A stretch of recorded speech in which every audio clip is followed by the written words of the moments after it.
Part 3 रोटी की आत्मकथा। दोपहर का समय था।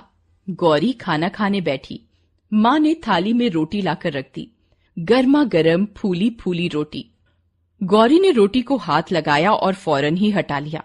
वह अपनी उंगली पकड़कर रोने लगी। तभी किसी के हंसने की आवाज सुनाई दी। अरे, मेरी तो उंगली जल गई और इसे हंसी सूझ रही है। कौन है ये? गौरी ने इधर उधर देखकर कहा। सामने देखा तो पाया कि थाली में रखी रोटी खिलखिलाकर हंस रही थी। रोटी हंसकर बोली, वाह गौरी, अपनी जरा सी उंगली जलने पर रोने लगी। मुझे देखो, मैंने अब तक कितना दुख उठाया है, फिर भी हंस रही हूँ। मेरी कहानी सुनोगी? रोना बंद करके गौरी ने कहा, हाँ हाँ, मुझे कहानियां बहुत अच्छी लगती हैं। तुम मुझे अपनी कहानी जरूर सुनाओ। रोटी बोली, सुनाती हूँ। लो, सुनो मेरी आत्मकथा। एक गांव में एक किसान रहता था। वह बड़ा मेहनती था। उसके पास एक खेत था। वह अपने खेत में कठिन परिश्रम करता था। एक बार उसने अपने खेत को जोता। जोतने से उसके खेत की सब घास समाप्त हो गई।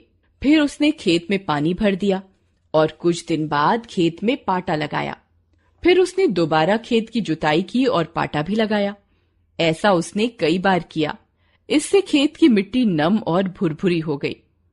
फिर किसान ने खेत में गेहूं के ढेर सारे दाने बिखेर दिए और जुताई करके पुनः पाटा लगा दिया।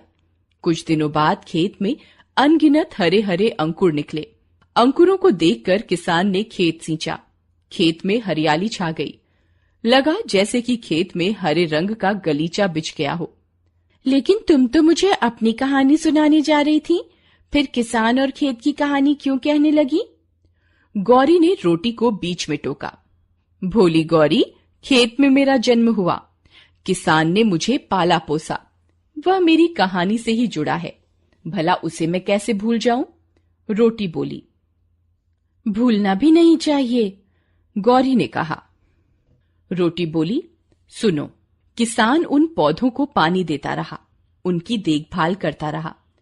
कुछ दिनों में वे पौधे बड़े हो गए। उनमें से सुंदर बालियां निकली। थोड़े दिनों बाद बालियों का रंग सुनहरा हो गया।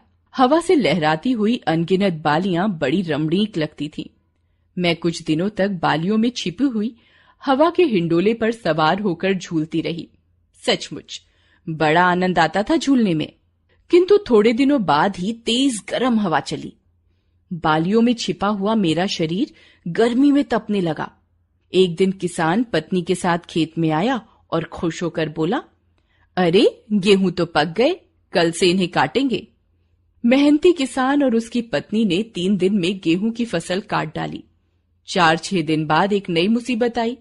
मेरे लिए यह कठोर परीक्षा की घड़ी थी।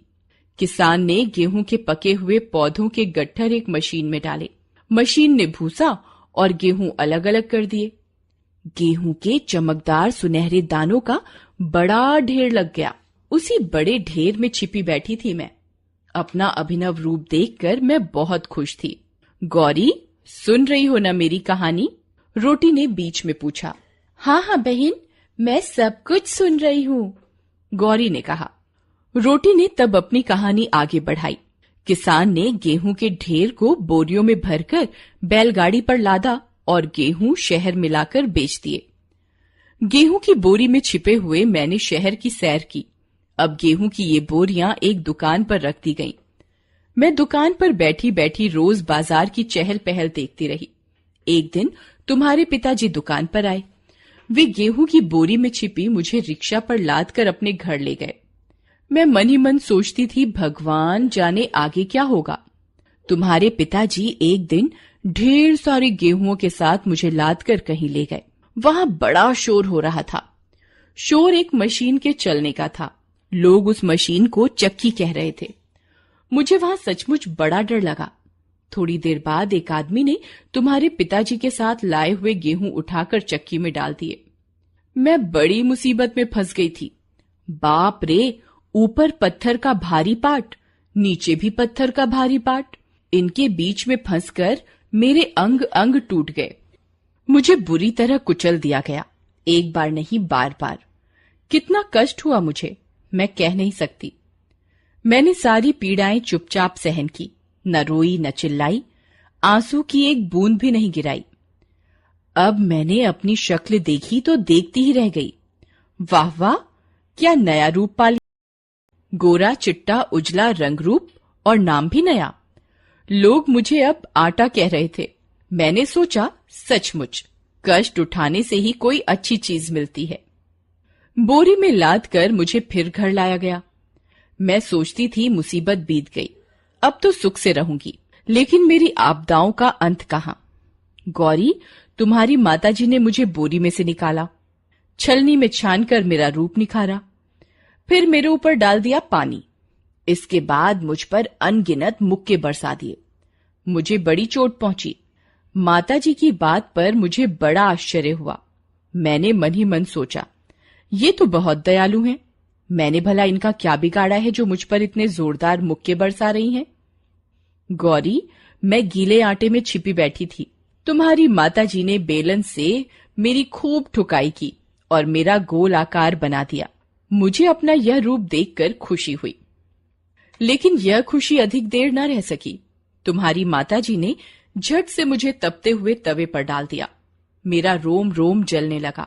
अब माताजी ने मुझे जलती हुई आग के ऊपर डाला। मैं बिलबिला उठी, पर मैंने धैर्य रखा। अब मेरा सर्वथा नया ही रूप था। मैं बन गई थी गोल गोल फूली फूली गर्मा गर्म रोटी। तब तुम्हारी थाली में मुझे रखा गया। गौरी, मैं तो इतने कष्ट झेलने के बाद भी खुशी के मारे फूलकर कुप्पा हो रही हूं। तुम जरा सी बात पर रो रही हो। छी, बहादुर बच्चे कहीं रोते हैं। याद रखो, मुसीबतें तो जीवन में आती ही रहती हैं। इनका बहादुरी से सामना करो। घबराओ मत, रो मत। मुसीबत में घबराने से मुसीबत और बढ़ जाती है। याद रखो, संकट के समय धीरज रखने से ही कोई उन्नति कर सकता है।